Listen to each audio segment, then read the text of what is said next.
الكرام أما بعد فأعوذ بالله من الشيطان الرجيم بسم الله الرحمن الرحيم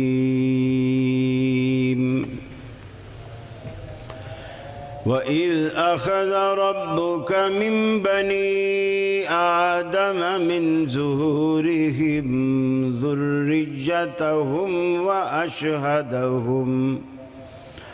وَأَشْهَدَهُمْ عَلَى أَنفُسِهِمْ أَلَسْتُ بِرَبِّكُمْ قَالُوا بَلَى شَهِدْنَا أَن تَقُولُوا يَوْمَ الْقِيَامَةِ إِنَّا كُنَّا عَنْ هَذَا غَافِلِينَ۔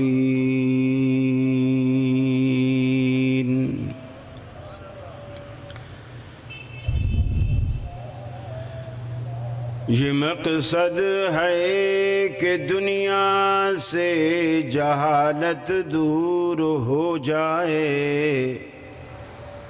کلام اللہ سے مومن کا دل پر نور ہو جائے۔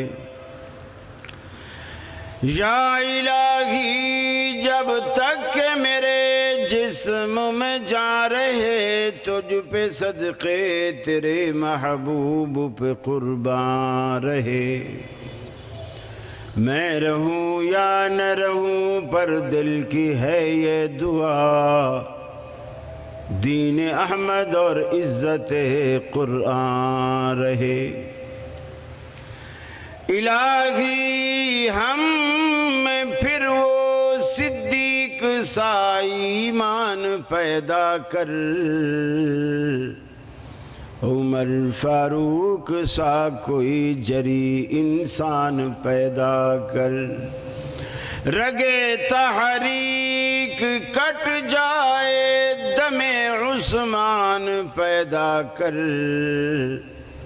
علی المرتضیٰ شیر خدا کی آن پیدا کر۔ واجب الاحترام فضیلت الاخ حضرت مولانا قاری عثمان ربانی صاحب حفظہ اللہ، دیگر علماء، خطباء، زعماء، طلباء، مرید کہ میرے اہل توحید مسلم اور مجاہد بھائیوں، میری مسلم ماؤں بہنوں بیٹیوں، ہم یہاں آج مشن آمد رسول صلی اللہ علیہ وسلم کے عنوان سے جمع اور اکٹھے ہیں۔ کچھ لوگوں کو یہ عنوان سمجھ نہیں آتا۔ اصل میں جن کی فکر، جن کی سوچ مثبت نہیں ہوتی، وہ منفی سوچ کے حامل ہوتے ہیں، ہر بات میں کیڑے نکالتے کہ میاں ان لوگوں نے جشن آمد رسول کا اشتہار بنوایا، تم نے مشن آمد رسول کا بنوایا، فرق کیا ہے؟ بہت بڑا فرق ہے۔ مشن بس انگریزی کا لفظ ہے، اور اس کے لیے عربی کا لفظ ہے مقصد بعثت رسول۔ رسول دنیا میں کیوں آتے؟ وہ علماء کے لیے سمجھنے کی چیز ہے، یہ عوام الناس کے لیے سمجھنے کی چیز ہے۔ فکر ہمیشہ مثبت رکھنی چاہیے۔ دنیا میں آنے والا ہر پیغمبر ایک مقصد لے کر آیا، وہی جو مقصد تھا وہی مشن ہے، وہ انبیاء کا مشن ہے۔ اسی مشن پر جناب رسالت پناہ صلی اللہ علیہ وسلم نے مکے میں 13 سال لگا دیے توحید کا بیج بونے اور توحید کے لیے زمین بنانے پر پورے 13 سال لگائے، اور اس کے بعد قیامت تک جتنا اسلام نازل ہونا تھا اللہ نے 10 سالوں میں نازل کر دی۔ اس سے آپ اندازہ لگائیں توحید کی اہمیت کا۔ دنیا میں جتنے بھی پیغمبر آتے گئے، فرمایا وَإِلَىٰ ثَمُودَ أَخَاهُمْ صَالِحًا وَإِلَىٰ مَدْيَنَ أَخَاهُمْ شُعَيْبًا وَإِلَىٰ عَادٍ أَخَاهُمْ هُودًا۔ ہم نے ان قوموں کی طرف انہی کے قومی بھائی قوم عاد کی طرف حضرت ہود علیہ السلام کو اپنا نمائندہ بنا کے بھیجا، مدین قوم کی طرف حضرت شعیب علیہ السلام کو اپنا نمائندہ بنا کے بھیجا، قوم سمود کی طرف حضرت صالح علیہ السلام کو اپنا نمائندہ بنا کے بھیجا۔ ان سب نے جا کر اپنے مشن کا جب آغاز کیا تو سب قوموں کو دعوت دی، اپنی اپنی قوم کو پکارا۔ فقال یا قوم اعبدوا اللہ ما لکم من الہ غیرہ، اے میری قوم کے لوگو اس ہستی کی بندگی کرو، اس ذات کی عبادت کرو جس کے سوا کوئی داتا و دستگیر نہیں۔ بلکہ سیدنا نوح علیہ السلام نے فکر و نظر کی بلندیوں سے اپنی ہرجائی قوم کو پکارا، اپنی ہرجائی قوم کو پکارا، اے میری قوم کے لوگو، نمک حلالی کا راستہ صرف ایک ہے، رب العالمین کا رزق کھانے کے بعد، رب العالمین کا دیا پہننے کے بعد، رب العالمین کا رزق استعمال کرنے کے بعد غیر کے دروازے پر جا کر شکرانے کے لیے جبین نیاز جھکانا یہ نمک حرامی ہے۔ نمک حلالی کا راستہ صرف ایک ہے کہ اللہ تعبدو الا اللہ، نمک حلالی کا ایک ہی راستہ ہے کہ رب العالمین کے سوا تمہاری جبین نیاز کسی کے آگے جھکنے نہ پائے۔ ہر پیغمبر نے یہی دعوت دی۔ اللہ کا قرآن کہتا ہے اس توحید کی اہمیت کے پیش نظر دنیا کے وجود میں آنے سے پہلے، دنیا کے بنائے جانے سے پہلے، آب و گل سے پہلے، سورج کے چمکنے، چاند کے دمکنے، ستاروں کی درخشانی سے پہلے اللہ رب العالمین نے عالم ارواح میں آدم علیہ السلام کی پشت سے دنیا میں جتنی مخلوق قیامت تک آنے والی تھی ساری کی ساری مخلوق کو اللہ نے نکالا،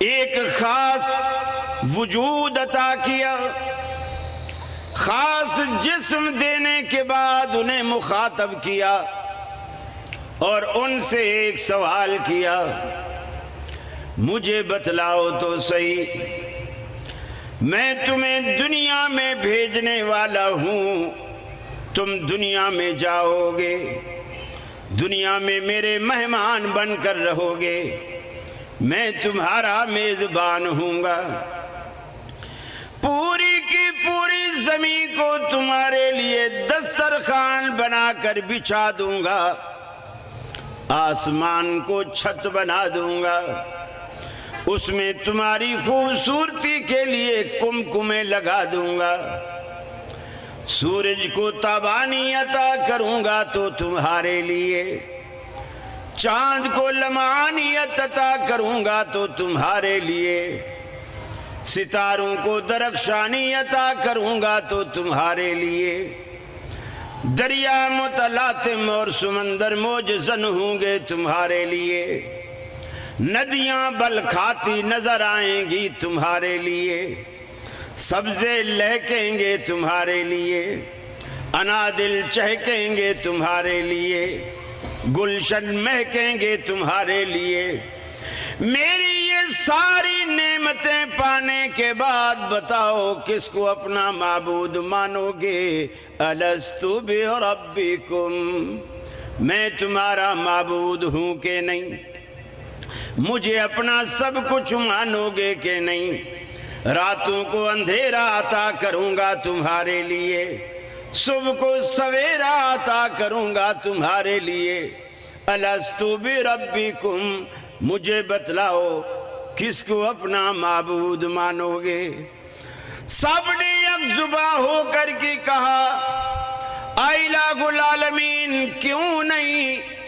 قالوا بلا، اللہ کیوں نہیں؟ تو ہی تو ہمارا داتا ہے، تو ہی تو ہمارا پالنہار ہے، تو ہی تو ہمارا رازق اور مالک ہے، ہم سب کچھ تجھے مانیں گے۔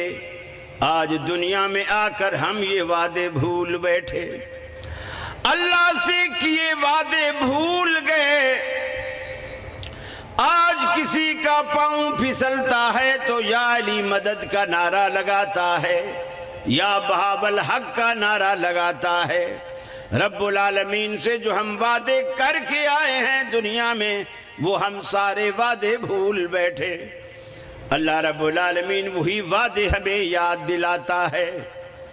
اے میرے بندو، ساری دنیا کی ساری نعمتیں اے میرے بندے میں نے صرف تیرے لیے بنائی ہیں، ایک تو ہے جسے میں نے اپنے لیے بنایا ہے۔ تجھے جس چیز کی بھی حاجت ہے، جس چیز کی بھی ضرورت ہے، مجھ سے مانگا کر، مجھ سے مانگا کر۔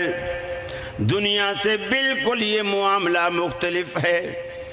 دنیا میں حضرت جی فرماتے ہیں ہمیشہ ہمیشہ کے لیے، اے میرے مرید جب تو میرے پاس آئے گا تو کیا لائے گا؟ جب میں تیرے پاس آؤں گا تو کیا دے گا؟ ساری زندگی ون وے چلاتے ہیں، کبھی دینے کی بات نہیں کرتے۔ اللہ رب العالمین کہتا ہے اے میرے بندے کچھ نہ لے کر آ، سب کچھ لے کر جا۔ خالی ہاتھ آ، جھولیاں بھر کے لے جا، میرے دروازے پر ایک مرتبہ آ تو صحیح، اپنا دکھڑا مجھے سنا تو صحیح، اپنے ندامت کے دو اشک کبھی بہا تو صحیح، اپنی جبین نیاز کو میرے آگے جھکا تو صحیح، اپنا دست سوال اٹھا تو صحیح، اپنی طلب کا دامن پھیلا تو صحیح، اپنا دکھڑا مجھے سنا تو صحیح، میرے لطف و کرم کو آزما تو صحیح۔ اے میرے بندے تیرے آنے میں دیر ہو سکتی ہے، میرے راضی ہونے میں ہرگز دیر نہ ہوگی۔ فرمایا قال ربکم ادعونی استجب لکم، تمہارا رب، تمہارا پالنہار، تمہارا داتا تمہیں کہتا ہے میرے بندے مجھے پکار، ادعونی استجب لکم، یہ بھی نہیں کہا مجھے پکار میں تیری پکار کو سنتا ہوں، یوں بھی نہیں فرمایا، فرمایا استجب لکم، مجھے پکار، میں تیری پکار کو قبول کرتا ہوں، مجھ سے مانگ کے تو دیکھو، میرے آگے ندامت کے اشک بہا کے تو دیکھو، میں تمہاری دعاؤں کو قبول کرنے کے لیے تمہاری دعاؤں کا سننے کا منتظر رہتا ہوں۔ رب العالمین اپنے بندوں کے گناہوں کو ایک مرتبہ اللہ رب العالمین کا بندہ میدان عرفات میں آنسوں کی برسات میں ہاتھ اٹھا کر اتنا کہتا ہے، اللہم اغفر لی، اے اللہ مجھے بخش دے۔ اللہ کے حبیب فرماتے ہیں شیطان بھی میدان عرفات میں ہوتا ہے، شیطان جب دیکھتا ہے اس نے ایک مرتبہ اللہ سے کہا، حج کے موقع پر میدان عرفات میں ایک مرتبہ بولا، اللہم اغفر لی، اے اللہ مجھے بخش دے۔ اللہ کہتا ہے فرشتوں گواہ ہو جاؤ، میں نے اس بندے کو معاف فرما دیا۔ اللہ کے رسول فرماتے ہیں شیطان میدان عرفات سے مٹی اٹھاتا ہے، اپنے منہ پہ پھینکتا ہے، سر میں پھینکتا ہے، منہ پہ تھپڑ مارتا ہے، بال نوچتا ہے، اپنے گریباں کو پھاڑتا ہے اور کہتا ہے کاش آج کے دن سے پہلے میں مر چکا ہوتا، میں نے اس بندے کو گمراہ کرنے کے لیے 80 سال لگائے، 85 سال لگائے، 90 سال لگائے، آج اس کا ایک جملہ کہ اے اللہ مجھے بخش دے، میری 80 سالہ محنت پہ پانی پھیر کے چلا گیا۔ اللہ تو بخشنے پہ تلا ہوا ہے، اللہ رب العالمین معاف کرنے پہ تلا ہوا ہے۔ ہم کتنے بھی گناہگار ہیں لیکن اس کے دروازے پر آئے۔ نبی کریم کی زندگی کا جو پہلا مشن تھا، جو مکی زندگی کا اولی مشن تھا، وہ یہی دعوت توحید تھی۔ یہ توحید ہی کی دعوت تھی جو رسول اکرم صلی اللہ علیہ وسلم نے 13 سال مکی زندگی میں آپ لوگوں کو دیتے رہے، آپ لوگوں کو دیتے رہے، یہی دعوت پیش کرتے رہے۔ میرے بھائی آج بھی ایک موحد کی، ایک مسلمان کی، انبیاء کے وارث کی، وارثین انبیاء کی آج بھی یہی ایک دعوت ہے کہ لوگوں اپنا ماتھا، اپنی جبین ہمیشہ اللہ کے آگے جھکاؤ اور اللہ کے سوا کسی غیر پر خود کو رسوا نہ کرو۔ اللہ تعالیٰ کو غیرت آتی ہے جب اس کا بندہ اس کا رزق کھانے کے بعد اس کا بندہ غیر کے آستانے پر جاتا ہے۔ اللہ کے رسول صلی اللہ علیہ وسلم نے فرمایا، آپ ایک جگہ تشریف فرماتے، صحابہ نے آپ سے آ کر کے کہا کہ اللہ کے رسول یہ جو سعد ہے نا، یہ بڑی عجیب عجیب باتیں کرتا ہے۔ فرمایا کیا باتیں کرتا ہے؟ کہ سعد فلان جگہ بیٹھا ہوا یہ کہہ رہا تھا کہ میرے اندر اتنی غیرت ہے، اتنی غیرت ہے، لو رأیت رجلا مع امراتی لأضربہ بالسیف، اگر میں اپنی گھر والی کے ساتھ کسی شخص کو دیکھ لوں تو میں تلوار سے اس کی گردن اڑا دوں گا۔ نبی کریم صلی اللہ علیہ وسلم نے بجائے ناراضگی کا اظہار کرنے کے کہ یہ قانون کو ہاتھ میں لیتا ہے، ناراضگی کا اظہار کرنے کے بجائے خوشی کا اظہار کرتے ہوئے فرمایا، انظروا الی غیرت سعد، ارے سعد کی غیرت کو دیکھو، کتنا غیرت والا ہے، کتنا غیور ہے۔ پھر فرمایا واللہ، اللہ کی قسم، انا اغیر من غیرت سعد، میں سعد سے بھی زیادہ غیرت والا ہوں۔ پھر فرمایا واللہ اغیر منی، اور اللہ تو مجھ سے بھی زیادہ غیرت والا ہے۔ اللہ رب العالمین غیرت والا ہے، اس کا رسول غیرت والا ہے، ان دونوں کے ماننے والے غیرت والے ہیں۔ بے غیرت کی اسلام کے اندر کوئی جگہ نہیں ہے، یہ غیرت والوں کا مذہب ہے، غیرت والوں کا مسلک ہے۔ اور اللہ رب العالمین کو غیرت آتی ہے جب اس کا بندہ کہلانے والا، اس کا رزق کھانے والا غیر کے آستانے پر جا کر اپنا ماتھا ٹیکتا ہے، اللہ رب العالمین کو اس سے غیرت آتی ہے۔ آج دنیا میں ہم دیکھ رہے ہیں انبیاء کا وہ مشن ہم لوگوں نے ختم کر دیا۔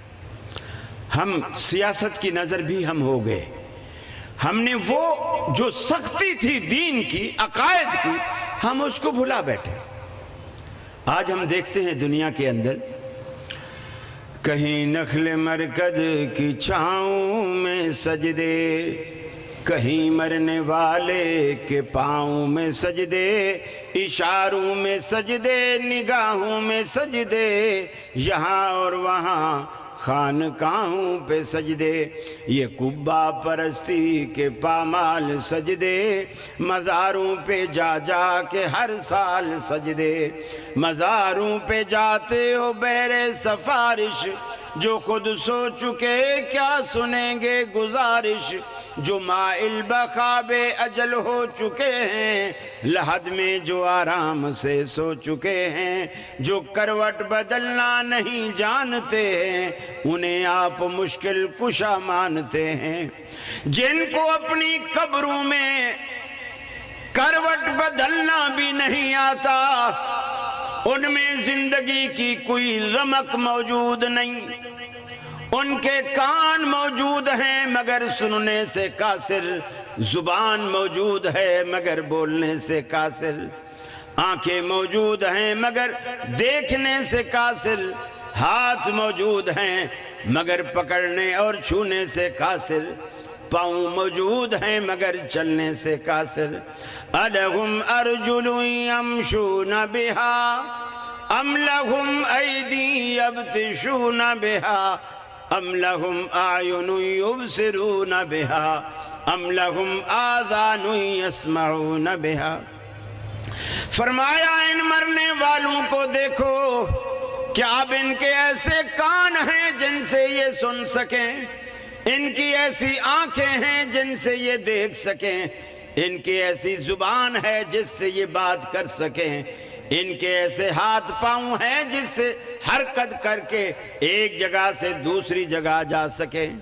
ارے دنیا میں آپ دیکھتے نہیں، بڑے سے بڑا بزرگ بھی فوت ہو جائے، جنازہ گاہ سے لے کر قبرستان تک کبھی کوئی بزرگ مردہ خود چل کر نہیں جاتا، آپ کے کندھوں پر سوار ہونے کا محتاج ہوتا ہے۔ اللہ دنیا میں دکھاتا ہے، دیکھو جنازہ گاہ سے قبرستان کتنا بھی قریب ہو، وہ چل کر اپنی قبر تک کوئی بھی مرنے والا، وہ کتنی اونچی سرکار کیوں نہ ہو، وہ وہاں نہیں جا سکتا، آپ کے کندھوں کا محتاج ہے، آپ اسے اٹھاتے ہیں کندھے پر سوار کر، حتیٰ کہ یہ تو قبرستان تک جانا تو دور کی بات ہے، غسل میت بھی خود نہیں کر سکتا، غسل میت بھی خود نہیں کر سکتا، اس کو غاسل میت نہلاتا ہے، حتیٰ کہ استنجا تک غاسل میت کراتا ہے۔ اگر ان میں کوئی زندگی کی رمق کوئی باقی ہوتی تو کیا وہ غاسل میت کو ایسا کرنے دیتا؟ کبھی نہیں۔ میرے بھائی، اللہ رب العالمین یہ سب کچھ ہمیں دنیا میں دکھاتا ہے کہ دیکھو، اور پھر اللہ تعالیٰ نے بے شمار مثالیں قرآن پاک میں ایسی رکھی ہیں، اگر انسان تھوڑا سا بھی بخاری نہیں پڑھ سکتا، ترمذی نہیں پڑھ سکتا، تفسیریں نہیں پڑھ سکتا، اس کے پاس اتنا ٹائم نہیں ہے۔ یہ جو کائنات ہے، اللہ رب العالمین کی یہ کائنات پوری کی پوری کھلی کتاب ہے، اور درس توحید ہے آپ کے لیے، یہ درس توحید ہے۔ آپ کی ناشتے کی میز پر صبح سویرے جب بیگم ڈبل روٹی کے ساتھ ایک دودھ کا گلاس بھی رکھ دیتی ہے نا، تو آپ اس کو پینے سے پہلے کبھی اتنا تو سوچا کریں، یہ کہاں سے آیا، کیسے آیا، کن پروسیس سے گزر کر آپ کے پاس آیا، کبھی اتنا غور تو کریں نا۔ قرآن مجید نے بڑی عجیب بات کی، فرمایا وَإِنَّ لَكُمْ فِي الْأَنْعَامِ لَعِبْرَةً اے مرید کے والو، لاہور والو، کراچی والو، ملتان والو، ہم نے جانوروں میں بھی تمہارے لیے درس توحید رکھا ہے۔ ان لکم فی الانعام لعبرہ، جانوروں میں بھی تمہارے لیے ہم نے درس توحید رکھ دیا، ایک عبرت رکھ دی۔ نسقیکم مما فی بطونہ من بین فرث ودم لبنا خالصا، آپ دیکھتے نہیں کہ دودھ کل پروسیس سے گزر کر تمہارے پاس آتا ہے، من بین فرث ودم لبنا خالصا، فرمایا گوبر کے بیچ میں سے، خون میں سے، ان ساری گندی چیزوں میں سے گزر کر ہم تمہیں جو دودھ پلاتے ہیں، خالص، شفاف، خوبصورت، خوش ذائقہ، سفید، ایسا دودھ پلاتے ہیں۔ تمہاری بھینس کی رنگت کالی، لیکن دودھ میں اس کی سیاہی کو بھی شامل نہیں ہونے دیتا، گوبر کی رنگت ہری، لیکن دودھ میں اس کی رنگت اور بدبو کو بھی شامل نہیں ہونے دیتا، پیشاب کی پلاہٹ کو بھی اس میں شامل نہیں ہونے دیتا، چارے کی ہریالی کو بھی اس میں شامل نہیں ہونے دیتا۔ وہ کون ہے جو تمہارے ظرف میں آنے والے دودھ کو تمہارے پینے کے لیے خوش ذائقہ، خوش رنگ اور خوشبودار بنا کر تمہارے سامنے پیش کرتا ہے؟ اور جب یہ سب کچھ اللہ رب العالمین نے کیا تو پھر اسی کا استحقاق ہے کہ جب اسے بانٹا جائے، چاہے پہلی تاریخ کو، 5ویں کو، 10ویں کو، 11ویں یا 12ویں کو، جب بھی بانٹا جائے اسی اللہ کے نام پر بانٹا جائے، یہ ضروری ہے۔ ٹی وی میں آپ نے بڑا پروگرام دیکھا ہوگا، اس مسئلے پر مجھے گالی دی گئی تھی جب پوچھا گیا کہ 11ویں کے بارے میں آپ کیا کہتے ہیں، میں نے کہا حرام ہے، ظاہر بات ہے، شرک۔ کوکب اکاروی نے کہا تھا کہ جو حلال کے ہیں وہ اسے حلال مانتے ہیں، جو حلال کے نہیں وہ اسے حلال نہیں مانتے۔ مجھے کہا گیا جواب دیجئے، میں نے کہا گالی کا میں کیا جواب دوں؟ قرآن و سنت کے مقابلے میں آپ اگر گالیاں پیش کریں گے تو گالی کا جواب تو ہمارے پیغمبر نے بھی کبھی نہیں دیا، ہم تو اسی پیغمبر کے ماننے والے ہیں، ہم اسی پیغمبر کے ماننے والے ہیں۔ پیر صاحب نے، پیر عبد القادر جیلانی نے کوئی بھینس کا سینگ بنایا ہو، کوئی دم بنائی ہو، کھال بنائی ہو، یا دودھ بنانے کی بھینس کے پیٹ میں کوئی مشین لگائی ہو، کچھ تو ہو، آخر کس وجہ سے ہم 11ویں پہ بانٹے سے؟ پیر صاحب کے نام کی 11ویں کیوں دیں؟ اور سچی بات ہے فوت ہو گئے وہ، اب اس کا معاملہ اللہ کے سپرد ہے۔ میں نے پوچھا عامر لیاقت صاحب سے، میں نے کہا یہ جو آپ پیر عبد القادر جیلانی کے نام کی 11ویاں کرتے ہو، آپ کی نظر میں کیا یہ گناہگار ہے؟ ہر مہینے 11ویں کر کے ان کو بخشواتے ہو، آپ کی نظر میں پیر صاحب گناہگار ہیں؟ جن لوگوں نے پروگرام دیکھا وہ اچھی طرح جانتے ہوں گے، انہوں نے کہا نہیں ہم تو نہیں سمجھتے گناہگار ہیں۔ تو میں نے کہا پھر ہر مہینے 11ویں کیوں بخشواتے ہو؟ تو انہوں نے کہا تھا بریانی کھانے کے لیے۔ یہ یاد ہے آپ کو جملہ؟ بریانی کھانے کے لیے۔ میں نے کہا بس میرا مسئلہ اب حل ہے، دنیا تک میرا میسج پہنچ گیا کہ یہ سارا دھندہ پیٹ کا ہے، شریعت کا نہیں ہے۔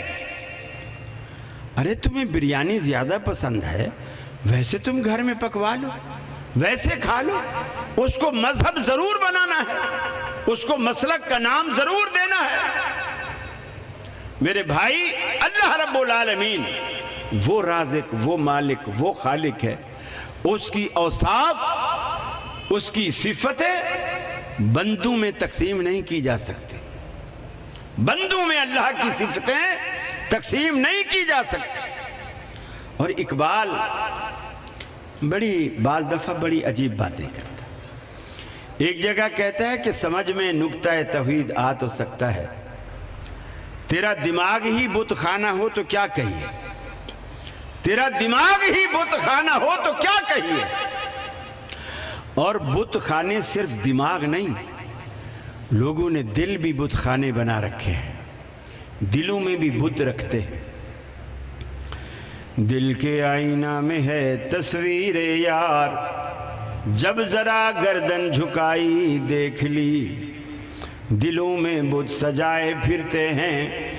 ہم نے تیرے ملنے کی ترکیب یہ سوچی ہے، دل میں ہی بنا لیں گے چھوٹا سا صنم خانہ۔ یہ ان کے عقیدے، ان کے نظریات، دلوں میں بت سجائے پھرتے ہیں۔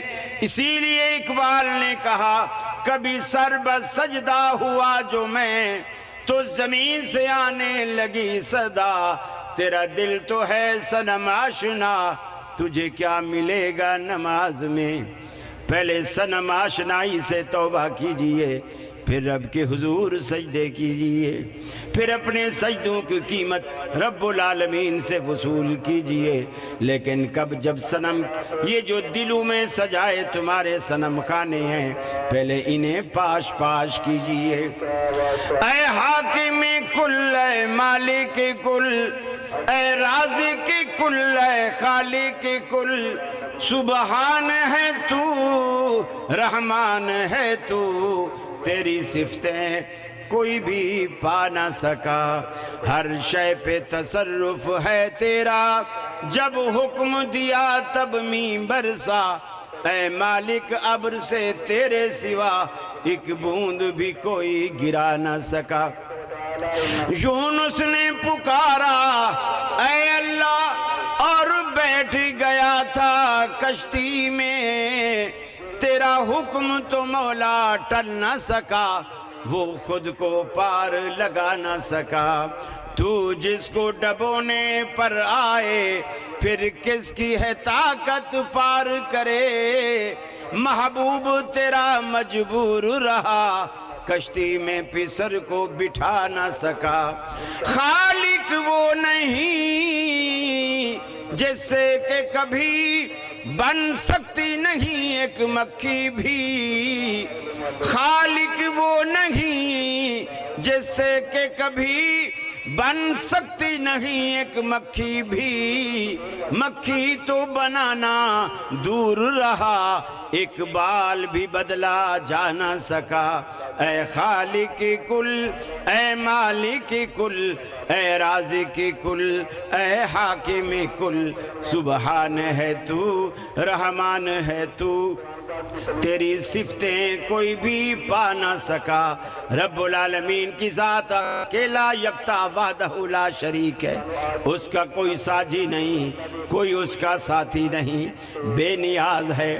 ساری کی ساری کائنات کو اس کی ضرورت ہے، مگر اللہ رب العالمین کو کسی کی ضرورت نہیں۔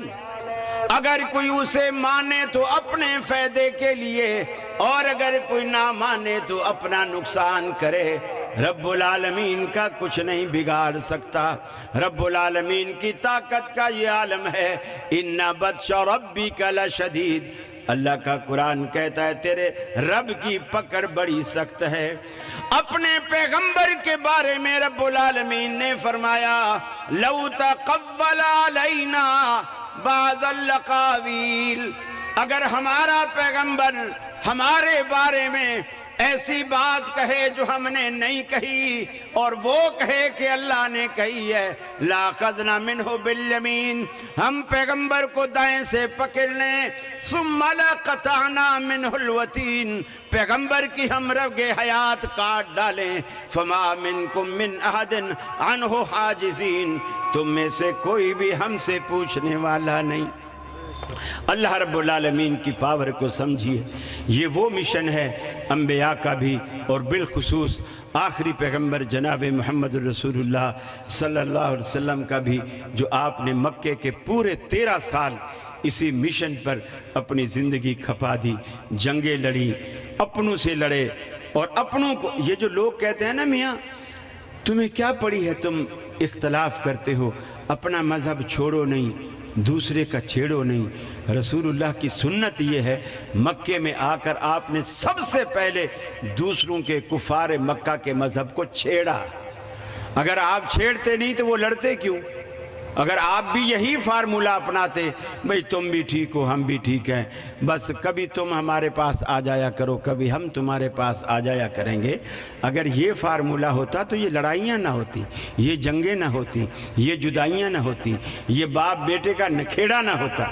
غزوہ احد کے اندر جب حضرت ابوبکر صدیق گھر آئے اور ان کا بیٹا بھی گھر آیا جو ابھی تک مسلمان نہیں ہوا تھا، کفار کی طرف سے لڑا، اس نے گھر میں آ کر کے کہا ابا آج تم کئی مرتبہ میری تلوار کے سامنے آئے، جب میں نے غور سے دیکھا یہ تو میرے ابا ہیں تو میں نے چھوڑ دیا۔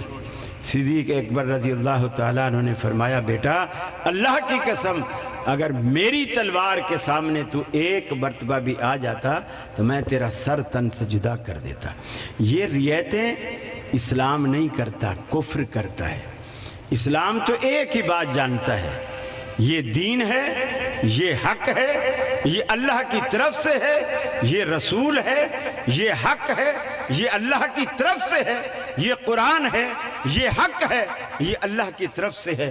اس کے علاوہ جو کچھ ہے وہ فتنہ ہی فتنہ ہے، فتنے کو مٹانے والی یہی چیز ہے، اللہ، اس کا رسول اور ان اللہ کی نازل کردہ کتاب قرآن مجید، ہمیں اسی کی دعوت دی گئی ہے۔ میرے بھائیوں، دنیا میں اللہ رب العالمین کے سوا کس کی بندگی نہ کرو اور اللہ کے رسول کے طریقے کے سوا کسی کے طریقے کو پسند نہ کرو۔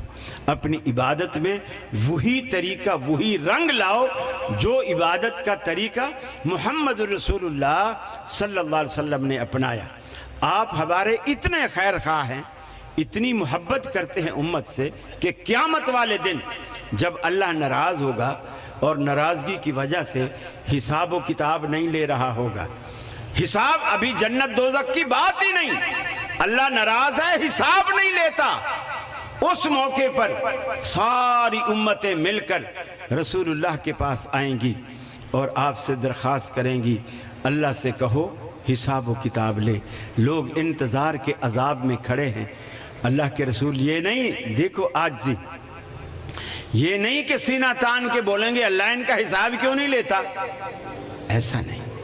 آپ فرماتے ہیں میں سر سجدے میں ڈالوں گا، سر سجدے میں ڈالوں گا اللہ کے آگے، اور وہ دعائیں اس وقت اللہ تعالیٰ میرے ذہن میں ڈالے گا اور میں ان دعاؤں کو اپنی زبان پر لاؤں گا سجدے میں ڈلے ہوئے، اللہ سے دعائیں کرتا رہوں گا کرتا رہوں گا کرتا رہوں گا، یہاں تک کہ اللہ کی رحمت کے سمندر میں ایک تلاطم برپا ہوگا، اللہ کی رحمت کے سمندر میں ایک جوش آئے گا، اللہ رب العالمین کہے گا ارفع راسک یا محمد، اے حبیب اپنے سر کو اٹھائیے، سل توڑتا، مانگیے نوازا جائے گا، دامن پھیلائیے جھولیاں بھر دی جائیں گی، آج مانگ ڈالیے جو مانگنا ہے، اس لیے کہ اس پوری کی پوری کائنات میں آج آپ سے بہتر مانگنے والا کوئی نہیں اور مجھ سے بہتر دینے والا کوئی نہیں۔ وآخر دعوانا الحمدللہ۔